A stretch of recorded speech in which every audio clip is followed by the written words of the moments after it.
오늘 하나님 말씀은 마태복음 4장 1절로 11절의 말씀입니다.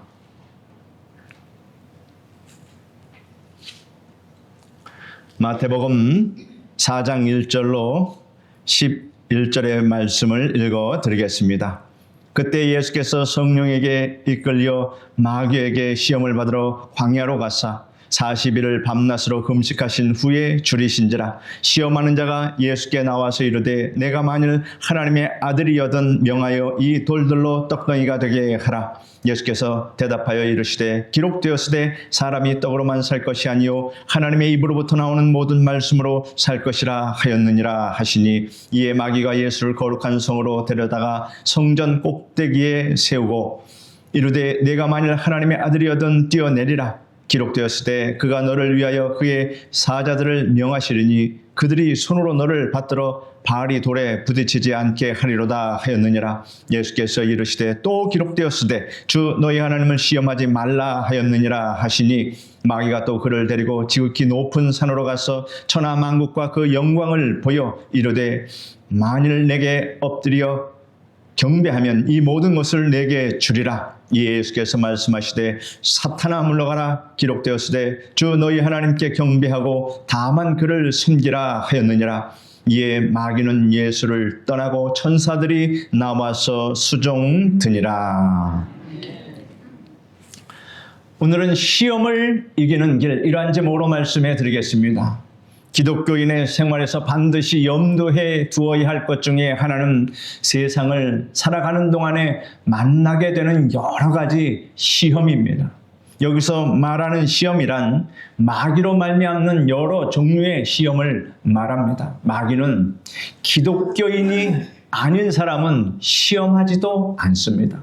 왜냐하면 마귀가 사람을 시험하는 목적은 하나님을 믿는 믿음에서 떠나게 하는 것인데, 믿지 않는 사람은 이미 넘어졌으므로 시험할 필요가 없기 때문입니다. 마귀의 목적은 하나님을 괴롭게 하는 데 있습니다. 그러려면 하나님을 믿는 성도들을 시험에 빠뜨려 올무에 걸리게 하여 넘어지게 하는 것, 이것이 하나님을 괴롭게 하는 것인데, 마귀의 목적이 바로 믿는 성도들을 향하고 있다라고 하는 이 사실을 우리가 알아야 합니다. 그러나 기독교인은 회개와 믿음으로 거듭나서 새 생명을 얻은 자이므로 마귀가 어찌하든지 넘어뜨리려고 한다는 이 사실을 우리는 잘 알고 이에 경계심을 늦추지 말아야 합니다. 고린도전서 10장에는 광야를 진행하던 이스라엘 백성들이 마귀의 시험을 받아 불순종과 불신앙에 빠짐으로 무수한 사람들이 멸망을 받았다는 이 사실을 지적하고 있습니다. 그들에게 일어난 이런 일을 본보기가 되고 또한 말세를 만난 우리를 깨우치기 위하여 기록되었느니라. 그런즉 선절로 생각하는 자는 넘어질까 조심하라 라고 사도 바울이 우리에게 말하고 있습니다. 기독교인이면 누구나 마귀에게 시험을 받게 되는 것입니다. 여러분 가운데 시험을 받아본 적이 없는 사람은 한 사람도 없습니다. 기독교인이기 때문에 시험을 받게 됩니다. 오늘 본문 말씀에 보면 우리 주 예수님께서도 마귀에게 시험을 받은 적이 있음을 본문에서 말씀하고 있습니다. 예수님께서 요단강에서 세례를 받으시고 물에서 올라오실 때 하늘이 열리고 성령이 비둘기같이 임하였으며 복음 사역의 위대한 사명이 시작되고 성령으로 충만하였습니다. 그런데 성경은 곧장 기록하기를 그때 예수께서 성령에 이끌려 마귀에게 시험을 받으러 광야로 가사라고 하였습니다. 사역을 시작할 때 시험이 온 것입니다. 우리가 은혜 가운데서 새로운 사명을 받고 성령 충만해도 시험이 온다는 사실이 여기에 여실히 증명되고 있습니다. 이러므로 여러분은 나는 은혜를 받았으므로 시험이 없다, 저 사람은 성령 충만함으로 시험받지 않을 것이다 라는 말은 하지 마십시오. 맞지 않는 말입니다. 이 땅에 사는 성도에게는 누구나 항상 시험이 다가옵니다. 이 때문에 여러분이 생활에서 여러 가지 시험을 당할 때 이상한 일로 여기며 두려워하거나 낙심하지 말아야 한다는 사실입니다. 우리 조상 아담도 하와도 에덴 동산에서 마귀의 시험을 받았습니다. 에덴 동산은 세상이 아니었습니다. 하나님의 나라였습니다. 그 에덴 동산에서도 시험을 받았다라고 하는 이 사실을 우리가 알아야 합니다. 마귀는 사람이 사는 곳이라면 어디든지 침투에 들어가는 악한 존재라는 것을 우리는 늘 경계해야 합니다. 마귀가 시험하는 대상은 언제나 하나님의 사랑을 받고 있는 사람입니다. 마귀가 하나님을 시험할 수는 없습니다. 성경은 하나님은 악에게 시험을 받지도 아니하고 친히 아무도 시험하지 아니하시느니라 라고 말하고 있습니다. 그런데 예수님께서 마귀에게 시험을 받은 것은 어찌된 일입니까? 그것은 예수님께서 하나님이신 동시에 완전한 사람으로서 인성을 가지셨기 때문입니다. 그러므로 사람을 시험하는 마귀가 예수님께도 공격을 시도했던 것입니다. 그러므로 마귀의 특성을 아십시오. 마귀는 사람을 가리지 않는다. 아무리 성령 충만해도 마귀는 사람을 가리지 않고 시험한다. 예수님도 시험한 마귀가 누군들 시험하지 못하겠습니까? 우리의 찬양을 받으시기에 합당하신 예수님께서는 죄의 오염됨이 없으며 거룩하고 악이 없으셨습니다. 이러한 예수님께서 마귀의 시험을 받으셨다는 것은 우리에게 얼마나 위로와 용기를 주는지 모릅니다. 이러므로 우리가 마귀에게 시험을 받는 일 그 자체는 죄가 아님을 확실히 알 수 있습니다. 하나님께서 우리가 세상에서 마귀의 시험을 받는 것을 허락하시면서 다른 한편으로는 이에 대한 대책도 주셨기에 마귀를 우리는 능히 이길 수 있다라고 하는 사실입니다. 사도 바울이 말합니다. 사람이 감당할 시험 밖에는 너희가 당한 것이 없나니 오직 하나님은 미쁘사 너희가 감당하지 못할 시험 당함을 허락하지 아니하시고 시험 당할 즈음에 또한 피할 길을 내사 너희로 능히 감당하게 하시느니라. 그러면 우리가 마귀의 시험을 받을 때 어떠한 태도를 취해야 날마다 승리할 수 있을까요? 거기에 대한 답을 이제 본문 말씀에서 찾아보도록 하겠습니다. 첫째는 우리가 마귀의 시험을 이기려면 우리의 믿음을 하나님의 말씀에만 두어야 합니다. 여러분의 믿음을 하나님의 말씀에만 두시기를 바랍니다. 우리를 시험하는 마귀의 제1급 무기가 무엇인지 아십니까? 하나님 말씀에 대한 의심을 갖게 만드는 겁니다. 사람의 심령에 마귀가 쏜 의심의 독화살이 일단 박히면 그 독소는 무섭게 퍼져나가고 그대로 방치하면 급기야 치명적인 상태에 빠지게 됩니다. 예수님께서 광야에서 40주야를 금식하신 후였습니다. 여러분 3일 금식 해보신 적 있습니까? 10일 금식, 40일 금식 사실은 엄두가 나지 않습니다. 특히 연로하신 여러분들은 금식을 삼가하시고 열심히 드시고 하나님 열심히 섬기시기를 바랍니다. 사탄이 다가와서 예수님의 의심의 화살을 쏘았습니다. 아주 허기지고 기력이 다 쇠진한 그 상태에서 사탄은 예수님께 이렇게 유혹합니다. 내가 만일 하나님의 아들이거든 이 돌들이 떡덩이가 되게 하라 라고 말씀했습니다. 사탄은 내가 만일 하나님의 아들이거든 이라고 말함으로 하나님의 아들에 대한 의심을 예수님의 마음속에 넣으려고 했다는 것입니다. 사탄은 또한 내가 하나님의 아들이었던 성전 꼭대기에서 뛰어내리라 이렇게 말했습니다. 예수님께서 요단강에서 세례를 받고 물에서 올라오실 때 하늘이 열리고 이는 내 사랑하는 아들이요 내 기뻐하는 자라는 음성이 들렸습니다. 하나님께서 분명히 예수님을 내 사랑하는 아들이라고 말씀하셨습니다.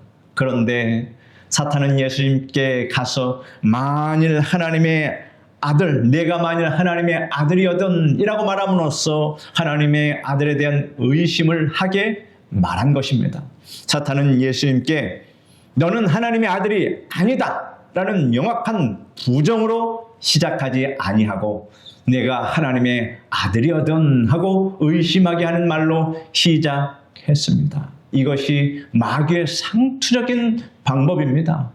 아담과 하와를 유혹할 때도 이렇게 유혹했습니다. 오늘날도 마귀는 우리에게 다가와서 우리의 마음속에 하나님의 말씀에 대한 의심을 넣으려고 합니다. 우리는 이와 같은 마귀의 전략을 확실히 알아야 합니다. 마귀는 어떠한 전략을 우리에게 피는가, 이거를 알면 우리는 승리할 수 있습니다. 우리가 만일 이 단어를 생각하게 되면 우리 신앙의 발전이 없고 우리 또한 인간의 잠깨를 부리게 됩니다. 아나니아와 삽비라가 바로 이러한 부류에 속한 사람입니다. 아나니아와 삽비라는 성도들이 자기의 재산을 팔아서 사도들 발 앞에 두면 사도들이 이를 가난한 자에게 주매 세상에서도 칭송을 받고 교회에서도 칭송을 받는 그 모습을 보았습니다. 아나니아와 삽비라는 자기들도 재산을 팔아서 사도들의 발 앞에 둠으로 칭찬받기를 원했습니다. 그리고 그들은 하나님께서 그들에게 복 주시기를 기대했던 것입니다. 그런데 이들의 마음속에 마귀가 의심의 화살을 쏘았으며 이들은 그것을 받아들였습니다. 아나니아와 삽비라는 자신들의 재산을 팔아 다 사도들에게 바친 후에 만일 살 길이 막막하면 어떡하나, 만일 하나님께서 돌봐주시지 않으면 어떻게 하나라는 의심이 들었다라고 하는 사실입니다. 그래서 그들은 재산을 팔아서 사도들에게 드림으로 칭찬을 받고는 싶으나 다 드릴 수 없어서 일부만 떼어서 드렸습니다. 그들이 사도들에게 재산 판 것의 일부를 드리면서 내가 판 것의 일부라고 정직하게 말했더라면 아무 일이 없었을 것입니다. 그런데 전부 다 가져왔다고 거짓말했습니다. 하나님 앞에서 거짓말한 겁니다.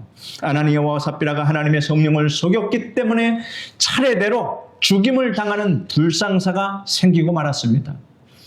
마귀는 어떻게 해서든지 우리의 마음속에 의심을 넣음으로 하나님의 말씀을 반신반의하게 하여 신앙의 발전을 막고 나아가 환난을 만나게 합니다.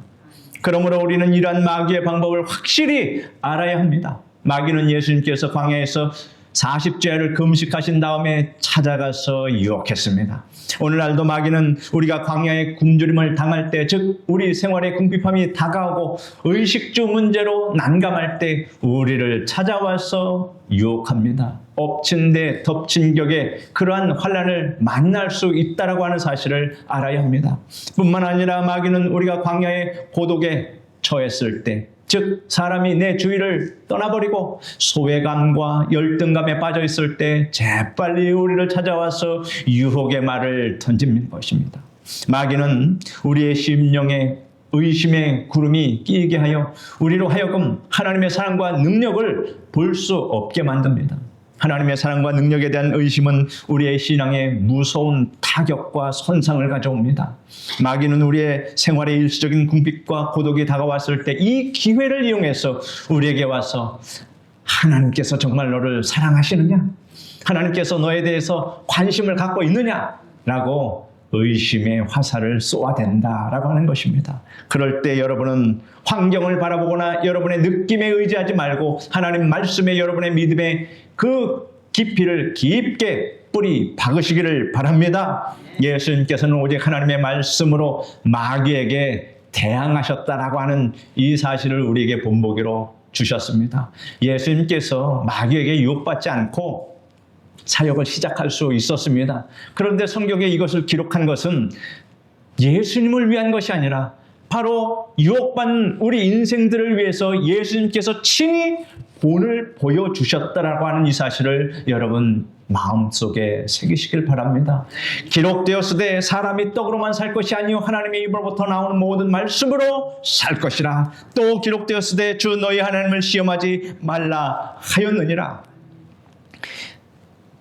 기록되었으되 주 너희 하나님께 경배하고 다만 그를 섬기라 하였느니라. 예수님께서 이같이 말씀하셨습니다. 우리가 하나님의 말씀을 의심하면 풍요의 에덴 동산에서 아담과 하와가 마귀의 시험에 넘어졌듯이 우리도 시험에 넘어집니다. 그러나 우리가 하나님의 말씀을 믿으면 불모의 광야에서도 예수님께서 마귀의 시험에서 승리하신 것처럼 우리도 승리하게 되심을 여러분 확신하시기를 바랍니다. 그러므로 여러분은 잠시 광야를 만나고 마귀가 와서 여러분의 귀에 하나님의 사랑과 능력을 의심하게 하는 말을 속삭일지라도 그 말에 귀를 기울이지 말고 하나님 말씀 위에 굳게 섬으로 시험에서 승리하시기를 바랍니다.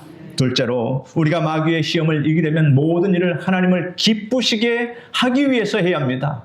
모든 일의 목적은 하나님을 기쁘시게 하기 위해. 마귀는 예수님께 와서 먼저 이 돌들이 떡덩이가 되게 하라 라고 했고, 그 다음에는 성전 꼭대기에서 뛰어내리라 했으며, 마지막으로는 내게 엎드려 경배하라고 했습니다. 예수님께서는 돌로 떡덩이가 되게 하실 수 있었습니다. 예수님께서 보리떡 5개와 물고기 2마리로 5,000명을 먹이고 12바구니를 남게 하시지 않았습니까? 또 예수님께서는 성전 꼭대기에서 뛰어내려도 다치시지 않을 수 있습니다. 왜냐하면 예수님께서는 전능하신 하나님이시기 때문입니다. 예수님께서는 자신이 능히 하실 수 있는 일이라도 마귀가 와서 요구할 때는 하시지 않습니다. 예수님께서는 공생의 기간 동안에 많은 기사와 이적을 행하셨습니다. 그러나 예수님께서는 사람들의 호기심을 만족시키기 위해서 기사와 이적을 행하신 적이 없었습니다.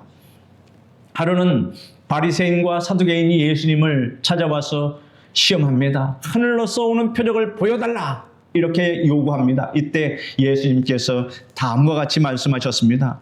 저녁에 하늘이 붉으면 날이 좋겠다 하고 아침에 하늘이 붉고 흐리면 오늘은 날이 굳겠다 하나니 너희가 날씨는 분별할 줄 알면서 시대의 표적은 분별할 수 없느냐. 악하고 음란한 세대가 표적을 구하나 요나의 표적밖에는 보여줄 표적이 없느니라. 이 말씀을 하시고 예수님께서는 그들을 떠나셨습니다. 예수님께서는 죄인을 용서하시고 불쌍한 사람들을 도와주시고 병든 자들을 고쳐주시고 마귀에 눌린 자를 자유케 하기 위해 표적과 기사를 행하셨으나 바리새인과 사두개인이 예수님을 시험하기 위해서 표적을 보여달라 할 때는 표적을 보여주지 않고 그들을 향해서 악하고 음란한 세대라고 말씀하시고 떠나셨습니다. 우리가 무슨 일을 하든지 하나님을 기쁘시게 하기 위해서 할 때 마귀의 시험을 이길 수 있다는 사실을 알아야 합니다. 예수님께서 예루살렘에 올라가시면서 예루살렘에서 가까운 베다니의 나사로의 집에 들르셨습니다. 거기서 예수님을 위해 잔치를 할 때 마리아가 매우 값진 향유, 곧 순전한 나드 한 근을 가져다가 예수님의 발에 붓고 자기 머리털로 발을 닦아주었습니다. 이를 본 예수님의 제자 중 가룟 유다는 이렇게 말했습니다. 이 향유를 어찌하여 300데나리온에 팔아서 가난한 자들에게 주지 아니하였느냐라고 오히려 질책을 했습니다. 그러나 가룟 유다가 이렇게 말한 것은 가난한 사람들을 진짜 위한 것이 아니었습니다. 그는 도둑놈 심보를 가진 자였습니다. 성경에 그렇게 기록되어 있습니다. 그는 도둑이라 돈깨를 맞고 거기 넣는 것을 훔쳐 가미러라 말하였습니다. 가룟 유다가 이처럼 도둑놈 심보를 가졌기 때문에 마귀가 그 속에 들어갔으며 그는 스승인 예수님을 은 30에 팔았던 것입니다. 한편 예수님의 다른 제자들은 가룟 유다의 속셈도 모르면서 그렇지, 그 비싼 나드 향유를 팔아서 자선 사업을 위해 사용했더라면 예수님의 이름이 더욱더 드러났을 텐데 라고 다들 생각했습니다. 그들은 가룟 유다처럼 도둑놈 심보를 가진 것은 아니었지만 합리적, 논리적, 이성적인 생각을 추구했습니다.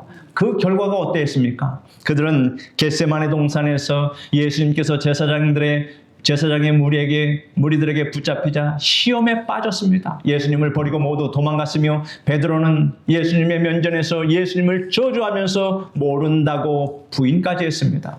예수님의 제자들이 이렇게 시험에 빠진 것은 십자가를 지기 위해 예루살렘으로 가시는 예수님의 마음을 기쁘시게 해드릴 생각은 하지 않고 세상 사람들을 기쁘게 할 생각만 가졌기 때문입니다. 이러므로 우리가 어떠한 경우에도 시험에 빠지지 않으려면 오직 예수님께서 기뻐하시는 일을 해야 한다라고 하는 이 사실을 여러분 확신하시길 바랍니다. 그래서 여러분의 인생은 여러분 자신을 위해서 사는 것이 맞지만 예수 그리스도의 기쁨을 위해서, 하나님의 기쁨을 위해서 사는 것이 가장 여러분 자신을 위해서 사는 방법이라고 하는 것을 아시기를 바랍니다. 셋째로 우리가 마귀의 시험을 이기려면 하나님 섬기는 일을 우리의 삶의 최고의 목표와 목적으로 삼아야 합니다. 세상은 잘 먹고 잘 살고 부귀 영화를 위해서 그것을 목적으로 살아가라고 말하지만 잘못된 인생의 목표를 제시한 겁니다. 이를 살다가 다 멸망길로 지옥길로 빠집니다. 성경은 하나님은 너희는 먼저 그의 나라와 그의 의를 구하라. 그리하면 이 모든 것을 너에게 더하여 주시겠다고 약속해 주셨습니다. 우리의 삶의 최고의 목적은 하나님을 섬기는 것, 그것이 목표와 목적이 되어야 합니다. 우리가 하나님을 섬기는 일이 광야의 궁핍과 고독을 해결하기 위한 수단에 불과해서는 안 됩니다. 하나님을 이용해서 살면 안 됩니다. 물론 우리가 광야의 궁핍과 고독을 만나 하나님께 부르짖어 기도하면 하나님께서 우리의 문제를 다 해결해 주십니다. 그러나 우리가 하나님을 섬기는 일과 시험받는 일을 혼돈해서는 안 됩니다. 우리가 광야의 궁핍과 고독에 처했을 때 하나님의 응답이 있든 없든 하나님 섬기는 일을 우리는 삶의 최대의 목표로 삼아야 합니다. 이러므로 여러분은 성공하든지 쇠하든지 흥하든지 망하든지 살든지 죽든지 오직 하나님 섬기는 일만이 여러분의 변함없는 삶의 목적이 되시기를 바랍니다. 출애굽한 이스라엘 백성들이 르비딤에 이르렀을 때 먹을 물이 없었습니다. 그러자 그들은 여호와께서 우리 중에 계신가 아니 계신가 라고 도발하며 함부로 말하였습니다. 그들은 만일 하나님께서 자신들의 요구를 당장 들어주지 않는다면 하나님도 없으며 하나님의 말씀도 아무 소용이 없다는 식의 망령된 말을 계속했습니다. 그 때문에 그들은 시험에 빠졌으며 광야에서 버림받고 말았습니다. 이러므로 우리는 어떠한 처지에 놓일지라도 하나님을 섬기는 자세에 변함이 없어야 합니다. 다니엘에게 시험이 다가왔으나 다니엘은 그 시험을 멋지게 이겨냈습니다. 그는 왕 외에 다른 신에게 기도하는 자가 있으면 사자굴에 넣겠다는 왕의 조서를 받았습니다. 그러나 그는 계속해서 하나님께 기도하는 것을 멈추지 않았습니다. 죽음이 다가와도 망해도 하나님 섬기는 것이 그의 삶의 최고의 가치인데 왕의 조서가 그의 믿음, 그의 마음을 바꿀 수 있었겠습니까? 다니엘은 죽으면 죽으리라. 나는 주를 위해 살겠다. 주를 위해 죽겠다. 이런 믿음을 가지고 살았는데 그런 신념의 믿음을 어느 누가 빼앗을 수 있겠습니까? 다니엘이 계속 기도함으로 고발되어 잡혀가서 사자굴에 던져졌습니다. 다니엘을 통해 하던 왕은 그가 죽는 것이 몹시 안타까웠습니다. 그가 어떠한 사람이라는 걸 그의 본질을 잘 알고 있었기 때문입니다. 너무 아까웠습니다. 다음날 왕은 혹시 다니엘이 살아있는가를 알기 위해서 급히 사자굴로 가서 다니엘이 들어가 있는 굴에 가까이 가서 자신은 하나님의 종 다니엘아, 너의 항상 섬기는 내 하나님이 사자에게서 너를 구원하시기에 능하셨느냐라고 물었습니다. 무슨 기대를 가지고 이렇게 얘기했겠습니까? 자기의 바람을 그저 한탄하듯이 말했을 것입니다. 후회도 했을 것입니다. 다리오 왕도 다니엘에게 너의 항상 섬기는 하나님이라고 말하므로 그가 항상 섬겼다, 하나님을 섬겼다는 것을 인정한 것입니다. 그런데 뜻밖에도 사자굴에서 왕이여 만세스를 하옵소서, 나의 하나님께서 나를 사자에게서 구원하여 주셨나이다 라는 다니엘의 목소리가 들려왔습니다. 하나님 섬기는 일이 삶의 최고의 목표이며 이 일에 변함이 없는 다니엘은 사자굴에서 건짐을 받고 오히려 더 높은 자리에 앉게 되었다라고 하는 것은 성경이 우리에게 증명하고 있습니다. 이러므로 여러분이 하나님 섬기는 일을 삶의 최고의 목표로 삼으면 마귀가 결코 여러분을 해칠 수 없습니다. 예수님께서도 마귀가 다가와서 계속 시험할 때 결론적으로 이같이 말씀하셨습니다. 사탄아 물러가라, 기록되었으되 주 너의 하나님께 경배하고 다만 그를 섬기라 하였느니라. 그러자 마귀가 떠났다고 성경은 기록하고 있습니다. 하나님을 섬기는 것을 삶의 최상의 목적으로 삼는 사람에게는 마귀가 더 이상 공격할 무기가 없다라는 사실입니다. 이런 사람에게는 마귀가 광야의 궁핍과 고독을 갖다 주고 여러 가지 문제가 다가오게 해도 시험에 빠지게 할 수, 이런 사람은 빠질 수 없다라고 하는 사실입니다. 이러한 사람에게는 마귀의 거짓도 유혹도 협박도 아무 소용이 없습니다. 사탄아 물러가라 라는 성도의 명령에 마귀가 한 길로 왔다가 떨면서 7길로 물러가는 줄 믿으시기를 바랍니다. 여러분은 지금까지 그렇게 외쳐왔기 때문에 신앙을 지키고 여기까지 왔음을 감사하시기를 바랍니다. 넷째로 우리가 마귀의 시험을 이기려면 반드시 하나님의 도우심을 구해야 합니다. 우리가 무슨 힘이 있습니까? 우리가 마귀를 대적할 능력이 우리에게 무엇이 있겠습니까? 주 하나님께서는 시험을 만난 자를 능히 도우실 수 있습니다. 성경은 그가 시험을 받아 고난을 당하였은즉 시험을 받는 자들을 능히 도우실 수 있느니라 라고 말씀하셨습니다. 그러므로 우리는 시험이 다가왔을 때 낙심하지 말고 하나님의 긍휼하심을 의지하고 담대히 은혜의 보좌 앞에 나가 하나님의 도우심을 구해야 할 것입니다. 성경은 다음과 같이 우리에게 말씀하고 있습니다. 우리에게 있는 대제사장은 우리의 연약함을 동정하지 못하실 리가 아니요 모든 일에 우리와 똑같이 시험을 받으신 이로되 죄는 없으시니라. 그러므로 우리는 긍휼하심을 받고 때를 따라 돕는 은혜를 얻기 위하여 은혜의 보좌 앞에 담대히 나아갈 것이니라 라고 말씀하고 있습니다. 예수님께서는 우리보다 앞서 시험을 받으시고 다 이기셨습니다. 시험하는 존재 마귀를 쫓아내셨습니다. 위대한 승리를 거두셨습니다. 이를 우리에게 보여주신 것입니다. 시험을 받으시고 시험을 이기신 예수님께서 지금도 시험을 받는 여러분들을 돕기 위해서 여러분을 살펴주시고 계심을 항상 기억하시기를 바랍니다. 시험을 이기는 사람에게는 시험이 오히려 여러분 복이 된다는 사실을 아시길 바랍니다. 이 사실에 대해서 성경은 여러 곳에서 말씀하고 있습니다. 베드로전서 1장 6절에 보면 너희가 이제 여러 가지 시험으로 말미암아 잠깐 근심하게 되지 않을 수 없으나 오히려 크게 기뻐하는도다 라고 말씀하셨습니다. 시험이 다가오면 우리도 사람인고로 눈물도 흘리고 근심도 하게 되고 밤새도록 잠도 못 잘 때가 있습니다. 그러나 여러분 그것은 잠시 동안에 불과합니다. 잠시 지나가게 됩니다. 왜냐하면 하나님이 계시기 때문에 우리가 하나님의 말씀에 우리의 믿음을 두고 모든 일을 하나님을 기쁘시게 하기 위해 하고 삶의 최고 목표를 하나님을 섬기는 데 두고 도움을 주시는 하나님께 기도하면 마음속에 하나님이 주시는 위로와 용기가 솟아납니다. 우리가 이런 말을 가끔 하지 않습니까? 사람 마음 먹기 나름이다. 마음 먹기에 달렸다. 여러분 그 마음을 먹게 하는 것은 우리 하나님이십니다. 여러분이 어떠한 마음을 먹고 사느냐에 따라서 인생이 완전히 달라진다라고 하는 사실을 우리는 잘 알아야 합니다.